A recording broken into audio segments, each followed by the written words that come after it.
Hello friends, welcome to meaning in Telugu channel. ఈరోజు word ఏమిటంటే edifice. దీని తెలుగులో భవనం అని అంటారు.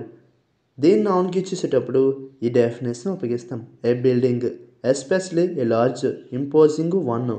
అంటే తెలుగులో భవనం, ముఖ్యంగా పెద్దది, గంభీరమైనది.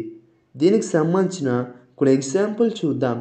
వాటితో ఇంకా బాగా అర్థం చేసుకోవచ్చు. ఫర్ ఎగ్జాంపుల్, ఫస్ట్ది, their headquarters is a huge edifice. అంటే తెలుగులో వారి ప్రధాన కార్యాలయం ఒక పెద్ద భవనం. దీని next example, and final example, my new house is a very big edifice. అంటే తెలుగులో నా కొత్త ఇల్లు చాలా పెద్ద భవనం. ఈ వీడియో మీకు నచ్చితే లైక్ చేయండి. మరిన్ని వీడియోల కోసం మా ఛానల్ని సబ్స్క్రైబ్ చేసుకోండి. Thank you friends.